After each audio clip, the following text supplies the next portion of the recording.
السلام علیکم ورحمۃ اللہ وبرکاتہ۔ اعوذ باللہ من الشیطان الرجیم، بسم اللہ الرحمن الرحیم۔ رب اشرح لی صدری ویسر لی امری واحلل عقدۃ من لسانی یفقہوا قولی۔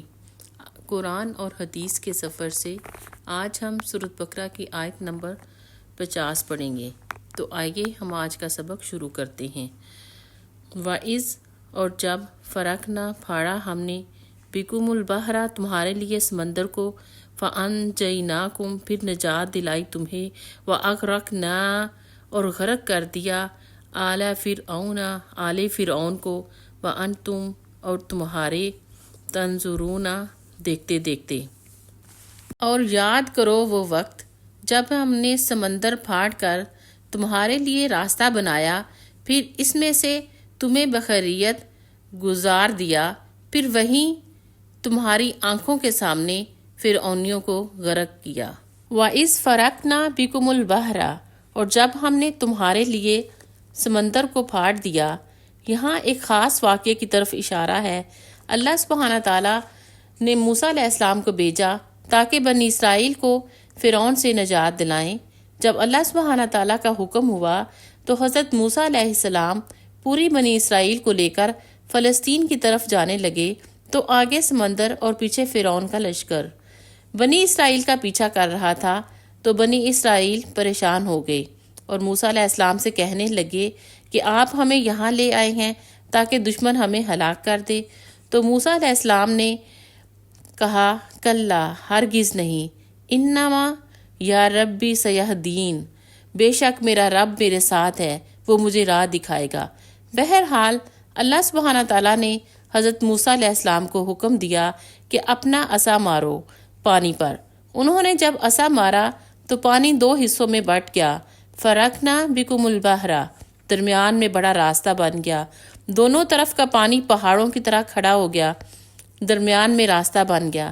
فَأَنْجَيْنَاكُمْ وَأَغْرَقْنَا پھر ہم نے تم کو بچا لیا اور فرعون کے لشکر کو غرق کر دیا جو بنی اسرائیل کا پیچھا کر رہے تھے۔ اور جب وہ غرق ہوئے تو وَأَنْتُمْ تَنْظُرُونَ اور تم دیکھ رہے تھے۔ تو اس سے کیا پتہ چلتا ہے؟ اللہ تعالیٰ جب چاہتے ہیں کسی کو مصیبت سے نکالنا تو ایسے ایسے اسباب پیدا کرتے ہیں جو انسانی عقل میں بھی نہیں آتے، کیونکہ یہ بات عقل کے بالکل خلاف ہے کہ سمندر میں راستہ بن جانا صرف ایک عصا مارنے کی وجہ سے۔ اصل میں عصا نہیں تھا، اللہ سبحانہ تعالیٰ کا اذن تھا، حکم تھا۔ جب اللہ کچھ کرنا چاہے، اذا ارادہ شیئا ان یقول لہ کن فیکون، تو وہ ہو جاتا ہے۔ اس میں اللہ کی قدرت سمجھ آتی ہے۔ فَأَنْجَيْنَاكُمْ پس ہم نے تمہیں نجات دی۔ اس سے پتہ چلتا ہے کہ مصیبت سے صرف اللہ سبحانہ تعالیٰ ہی نکالتے ہیں۔ تو مصیبت کے وقت ہمیں کیا کرنا چاہیے؟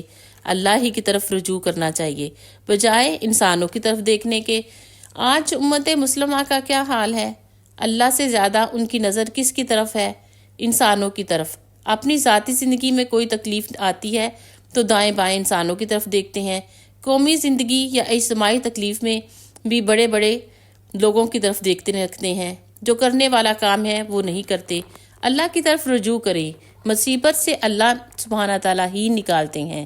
وَأَغْرَقْنَا آلِ فِرْعَوْنَ وَأَنْتُمْ تَنْظُرُونَ یہ صرف بنی اسرائیل کے ساتھ نہیں ہوا تھا، صحابہ کرام کے ساتھ بھی ایسے واقعات پیش آئے کہ جب دشمن سے مقابلہ کرتے ہوئے جب ان کے راستے میں سمندر حائل ہوئے تو انہوں نے اپنے گھوڑے دوڑا دیے۔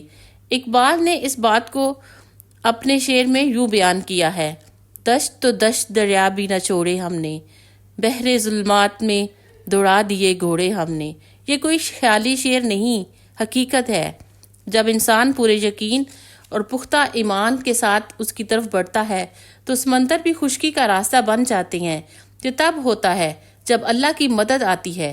اللہ کی مدد کے لیے اللہ ہی کی طرف رجوع کرنا چاہیے، یہ نہیں کہ اللہ پاک کو چھوڑ کر مزاروں اور قبروں پر جائیں۔ وَأَغْرَقْنَا آلَ فِرْعَوْنَ وَأَنْتُمْ تَنْظُرُونَ اس میں بھی ایک بڑی بات ہے۔ بعض اوقات انسان سنتا ہے کہ اس کا دشمن ختم ہو گیا ہے، لیکن یہاں اپنی آنکھوں سے غرق یعنی ختم ہوتے ہوئے دیکھ رہے ہیں۔ یعنی تصدیق ہوگی، کنفرم کہ ان کا دشمن ختم ہو گیا۔ فرعون کو اپنے دریاؤں پر بڑا ناز تھا۔ قرآن مجید میں ایک جگہ آتا ہے، یا قوم الیس الملک مصر، اے قوم تم میرے لیے مصر کی بادشاہت نہیں دیکھتے، وَهَٰذِهِ أَنْهَارُ تَجْرِی مِن تحتی، اور دریا جو میرے نیچے بہتے ہیں، تم دیکھتے نہیں کہ میں کتنا بڑا بادشاہ ہوں۔ اللہ نے فرعون کو انہی دریاؤں میں ڈبو دیا جس پر اسے ناز تھا۔